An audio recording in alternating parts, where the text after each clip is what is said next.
Which do you prefer, paper or silicon?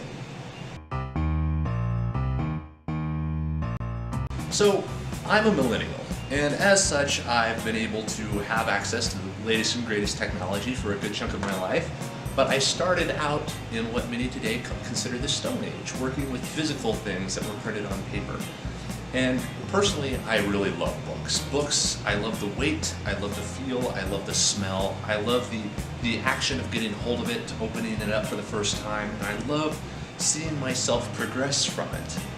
That is far more enjoyable to me than seeing a progress bar at the bottom of a screen and holding a slate. However, the value of this is in the access. E-readers have brought forward so much information that was otherwise inaccessible. I've been able to read the works of Shakespeare and the independent author who's only printed 2 books and only has 2 readers. Whereas with the books, I'm limited to what can fit on my shelf or in the shelves of a building, or even what I can find on Amazon.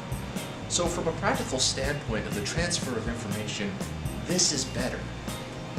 If you think about the emotional connection and the fact that we as humans are very poor connectors to technology because this is cold and distant and foreign and to many just completely unknowable.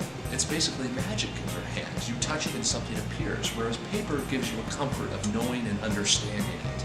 You gain a closer connection because you can feel it, smell it, use all of your senses with it as opposed to just visual information.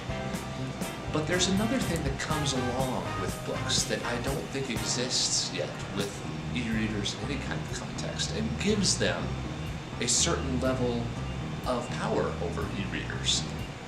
And that's the concept of serendipity. The content that I get on this is pushed to me.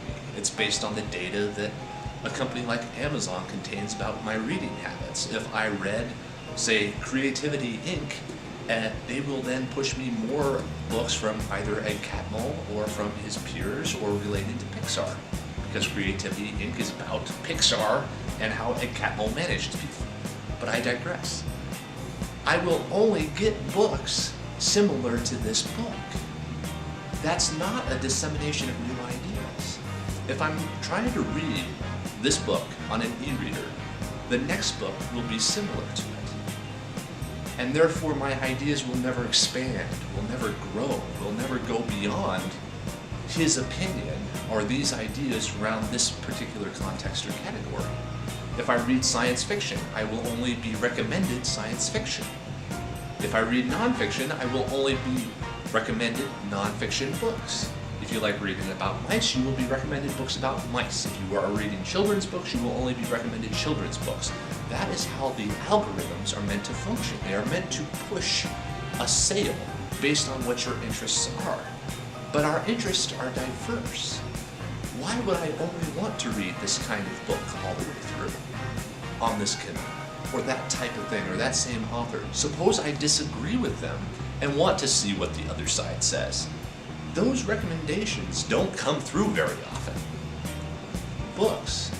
When I go looking for a book in a bookstore or a library, I have to walk past the poetry section to get to science. I have to walk past literature to get to management. And while I'm walking by, I will look at the shelves and I will see the titles and I'll see the colors and I'll interact with them as I go by. And I'll see a title that might grab me.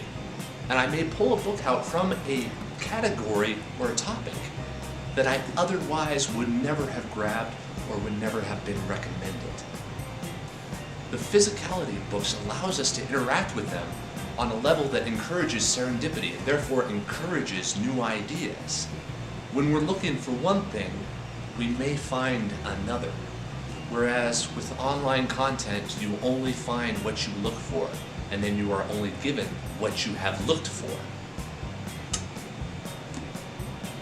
Books are a great transfer of information, and if you're only looking for information and you know what you're looking for, that's great.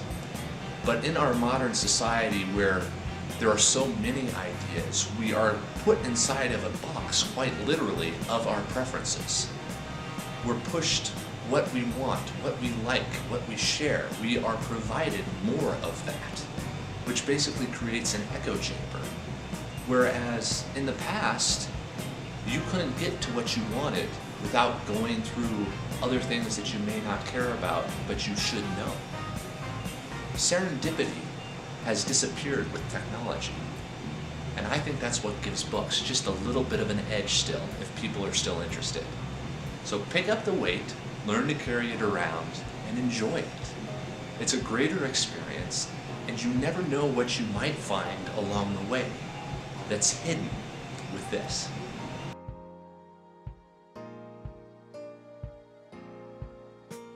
Thanks everybody for watching this video. I love doing these videos and talking about how technology is kind of influencing our lives and what some of the ramifications of that are.